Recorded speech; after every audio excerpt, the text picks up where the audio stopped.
اعوذ باللہ من الشیطان الرجیم بسم اللہ الرحمن الرحیم ٹھٹھو بچو اس سبق عنوان گرو نانک دیو جی امیک بیاکھ پیراگراف پرن تھی کڑو کتاب تھو پانس برکن بہ پر اور سی ون بات معنی تہ کالو چند کو یہ دیکھ کر رنج ہوتا اور غصہ بھی آتا کہ گرو نانک کی طبیعت دنیا کے کاموں میں نہیں لگتی مگر کیا کرتا۔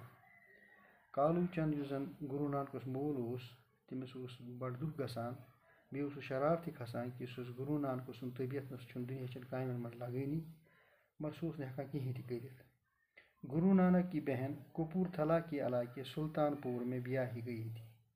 گرو نانکس اس بیہ سہ ضلع کپور تھلا اس پنجاب اخ ضلع تم کس اکس علاقہ سلطان پورس مز تم سن خاندر گومت۔ اس کا شوہر علاقے کے حاکم کی سرکار میں ملازم تھا۔ تم سند اس خاندار تو سہ علاقہ حاکم تک تھی سرکارس مز ملازم تھومت۔ یہ سوچ کر کہ شاید نوکری میں گرو نانک کا جی لگی ام سند مول سوچ کہ اگر اس ات سرکاری نوکری مز تھاون تو ام سند دل ات لگ تیل گو ٹھیک۔ گرو نانک کو بھی سرکار میں نوکر رکھوا دیا گیا ہے۔ گرو نانک آو ام سند سرکار میں نوکر تھاون۔ وہاں بھی گرو نانک نے محتاجوں اور ضرورت مندوں کے لیے دان پن کا دروازہ کھول دیا۔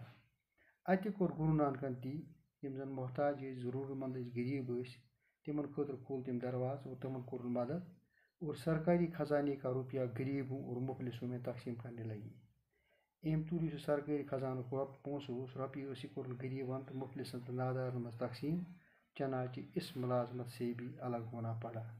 پتہ پیو امس یہ ملازمت تراؤن ام نش آو یہ الگ کرنا اور اس پہ اس ازیک پیراگراف ووت یہ اختتامس تھی کرو یہ گھر یاد اور بیٚیہِ لیکھو بیٚیہِ ازیک سبق گو یہ اختتام۔